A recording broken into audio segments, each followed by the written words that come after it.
Alrighty. Thank you, darling. It's interesting how the truth can sometimes seem mite malleable, depending upon your point of view. Welcome back to part 8 of my playthrough of Hall of Juarez. Jack, don't be starting Gunslinger. trouble. No, he's right. They do tend to exaggerate. Did they exaggerate your part in taking down the Daltons?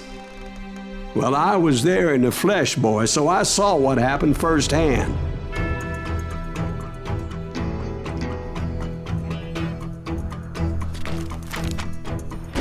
Those Daltons were lawmen once, before they all went bad, robbing banks and trains clear across the territory. Until Coffeeville, of course. I was one of the citizens who took up arms that day. Fighting on the side of the right?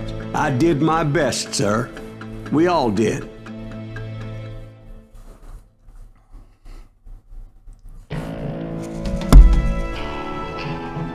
So yeah, if this intro looks a little bit different, it's probably because I am starting recording on a different day.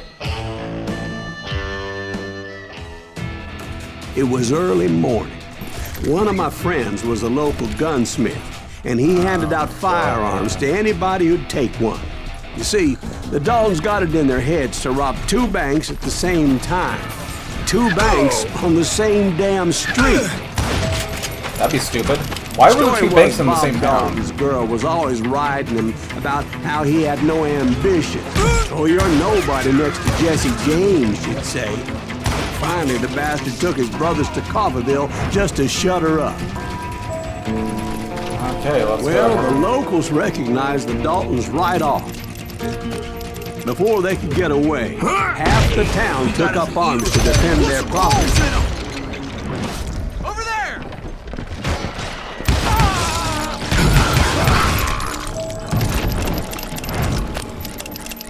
So this time we are trying to stop the Dalton brothers from robbing this bank. Or robbing multiple banks, rather.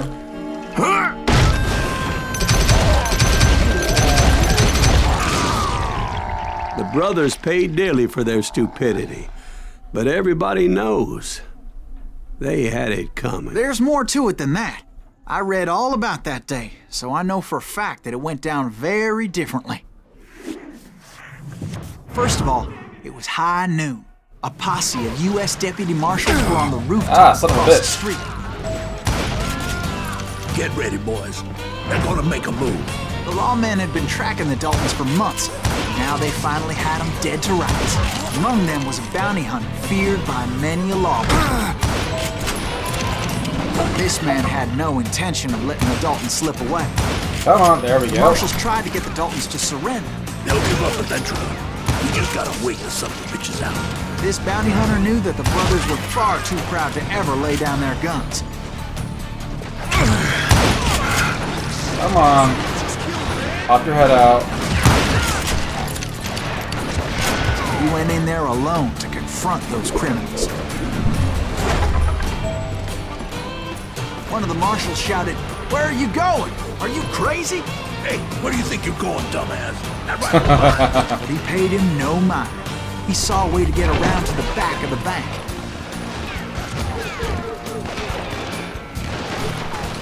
Then he figured out how to hit the Daltons from a direction they weren't expecting. Going up. From above.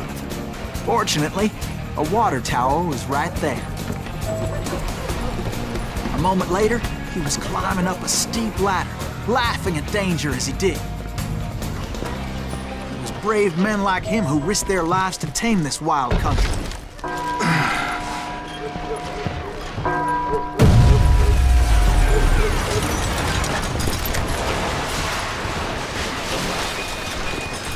Yeah, what the fuck happened in there? We've got company. Goddamn him! Heroic men like him, who did what other men couldn't or wouldn't to make this country free. Like Jim Bowie and Davy Crockett, who died defending the Alamo. Sawed off, huh? Alright, where the hell's the damn exit to this place? Is that Silas Green? Son of a bitch!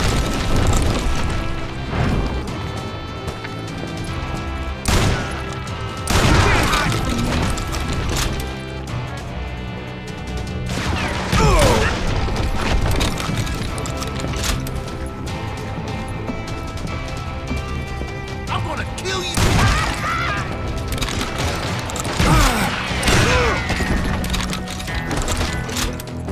Looks like they already took all the money.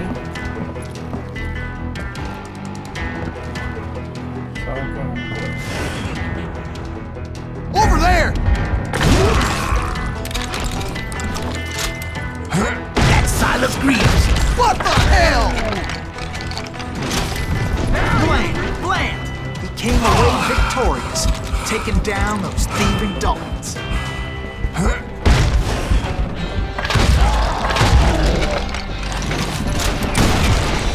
His name was Silas Greaves, and when the dust finally settled, he was the last man standing.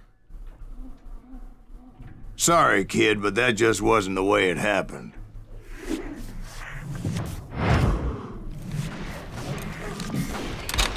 It was early evening, not high noon. The Daltons blew up a safe, and were all set to hightail it out of there. I was late to the party, and Coffeyville was already up in arms. Those pathetic deputies surrounding the bank were dropping like flies.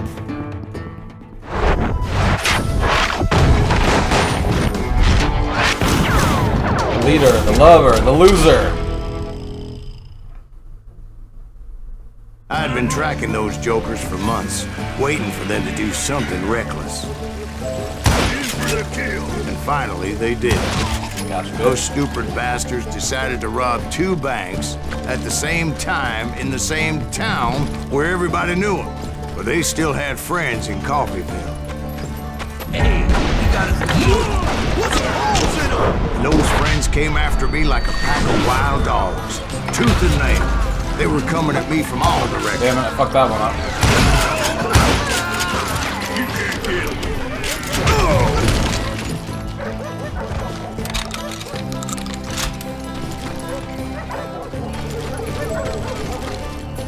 I caught sight of the Daltons running with the money and didn't want to lose it. Problem was, they knew the town better than I did. To top it off, I found myself in the middle of another shootout entirely. Did the Daltons hole up in somebody's house?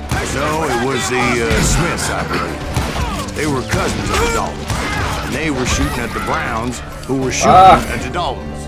Which wasn't any surprise, because those 2 families have been feuding forever. And since the Joneses are related to the Browns, they shot at the Smiths, pissing off the Heimhoffers, whose daughter recently married a Smith.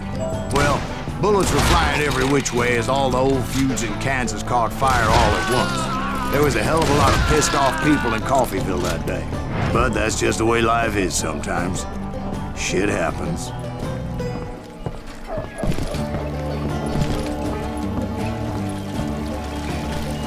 The Dalton boys knew I would never give up. Those Daltons weren't the sharpest knives in the drawer, but they always stood together.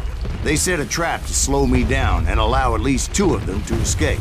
The 3rd brother stayed behind to plant me, just in case that trap of theirs didn't work.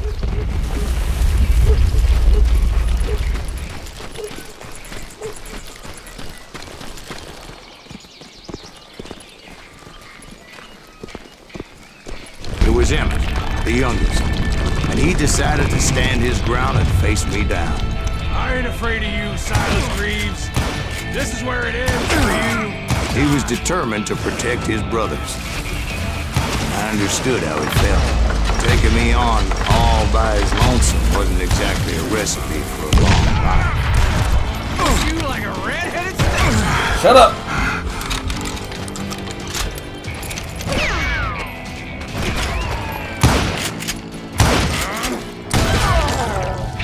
But Emmett Dalton survived the robbery in Coffeyville.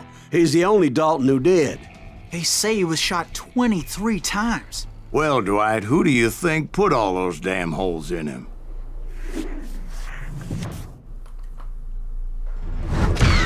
But I have to admit, that boy had grit. Well, that was part 8, everyone. I guess I'll give my thoughts. I mean, it's a short but sweet mission. Had a little bit of a twist going, having 3 different variations of the same level.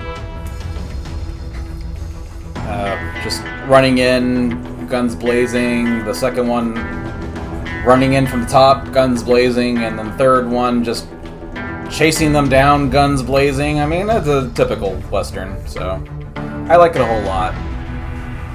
Anyways, thank you all for stopping by. I will see you all in part 9. Bye-bye. Love y'all.